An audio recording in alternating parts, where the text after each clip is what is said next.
Assalamualaikum warahmatullahi wabarakatuh. Perkenalkan, nama saya Sabila Aureliva, NPM 21411177 dari kelas manajemen 21 gabungan.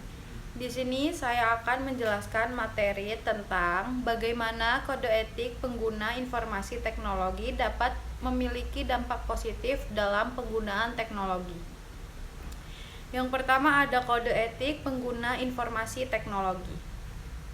Kode etik pengguna informasi teknologi adalah seperangkat pedoman perilaku yang menetapkan norma-norma dan prinsip-prinsip yang harus diikuti oleh individu dalam penggunaan teknologi informasi ini. Mencakupi prinsip-prinsip seperti menjaga keamanan data, menghormati privasi orang lain, menghindari pelanggaran hak cipta, dan menggunakan teknologi secara etis serta bertanggung jawab. Kode etik ini bertujuan untuk mempromosikan perilaku yang sesuai, etis, dan aman dalam lingkungan teknologi informasi. Selanjutnya ada resiko dan dampak negatif. Jika kode etik pengguna informasi teknologi diabaikan, resiko dan dampak negatif meliputi: yang pertama, penyebaran hoaks, menyebarkan informasi palsu yang dapat merusak reputasi dan menciptakan kebingungan. 2. Pelanggaran hak cipta, menggunakan materi tanpa izin yang dapat mengakibatkan tuntutan hukum dan sanksi. Yang ketiga, ketergantungan teknologi, terlalu bergantung pada teknologi tanpa pengetahuan yang Selanjutnya ada peran kode etik. Kode etik pengguna informasi teknologi dapat memitigasi risiko dan konsekuen negatif dengan: yang pertama, mengedukasi pengguna, yang kedua, mengedepankan privasi, ketiga, meminimalkan cyberbullying, keempat, mendorong pelapor pelanggaran, yang kelima, kepatuhan hak cipta. Dengan mematuhi kode etik pengguna informasi teknologi, pengguna dapat meminimalkan resiko dan konsekuen negatif, menciptakan lingkungan online yang lebih aman dan etis. Selanjutnya ada contoh kasus. Contoh kasus nyata di mata kode etik pengguna informasi teknologi berperan penting adalah skandal yang melibatkan Facebook. Dalam kasus ini, kebijakan privasi dan kode etik Facebook diabaikan dan data pribadi pengguna diambil tanpa izin untuk tujuan politik. Ini menghasilkan konsekuensi negatif yang melibatkan kerugian privasi besar, kerusakan reputasi bagi Facebook, dan perubahan signifikan dalam regulasi privasi data di seluruh dunia.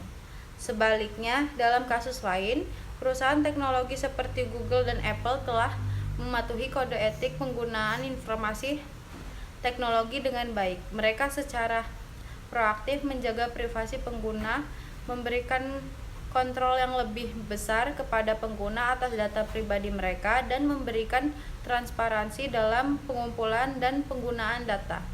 Hal ini telah membantu mereka mempertahankan kepercayaan pengguna dan menghindari dampak negatif yang serius pada privasi dan reputasi. Selanjutnya ada manfaat kode etik. Mematuhi kode etik penggunaan informasi teknologi memiliki manfaat yang sangat penting, baik dari perspektif individu, organisasi, maupun masyarakat secara lebih luas. Dari perspektif individu, yang pertama ada privasi dan keamanan. Mematuhi kode etik membantu individu melindungi privasi dan data pribadi mereka, serta meminimalkan resiko menjadi korban kejahatan siber. Yang kedua, perlindungan terhadap cyberbullying, mendorong perilaku etis dalam penggunaan teknologi, membantu mengurangi resiko cyberbullying dan pelecehan online. Yang ketiga ada pemahaman hak dan kewajiban. Kode etik membantu individu memahami hak dan kewajiban mereka dalam lingkungan teknologi informasi. Dari perspektif individu, yang pertama, privasi dan keamanan. Mematuhi kode etik membantu individu melindungi privasi dan data pribadi mereka secara meminimalkan resiko menjadi korban kejahatan siber. Yang kedua, perlindungan terhadap cyberbullying. Mendorong perilaku etis dalam penggunaan teknologi, membantu mengurangi risiko cyberbullying dan pelecehan online. Yang ketiga, pemahaman hak dan kewajiban. Kode etik membantu individu memahami hak dan kewajiban mereka dalam lingkungan teknologi informasi. Dari perspektif organisasi, yang pertama, reputasi.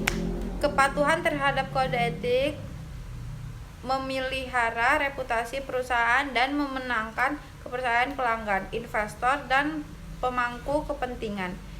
Kedua, kepatuhan regulasi, menghindari sanksi hukum dan denda dengan mematuhi peraturan tentang privasi data dan keamanan informasi. Yang ketiga, keberlanjutan, mengadopsi praktik etis dan aman dalam teknologi informasi, membantu mencapai keberlanjutan dan menjaga kontinuitas operasional.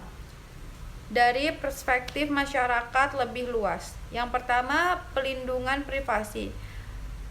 Menerapkan kode etik membantu melindungi privasi dan data individu, mendukung hak asasi manusia digital. Yang kedua, keamanan online. Meningkatkan keamanan online, mengurangi resiko kejahatan siber dan konsekuensi negatif bagi masyarakat. Yang ketiga, etika dan tanggung jawab. Mempromosikan perilaku etis dalam teknologi, mendukung penggunaan teknologi yang bertanggung jawab dan positif dalam masyarakat.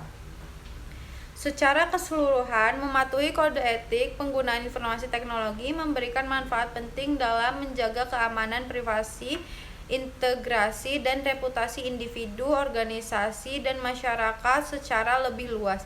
Ini menciptakan lingkungan teknologi yang lebih sehat dan berkelanjutan.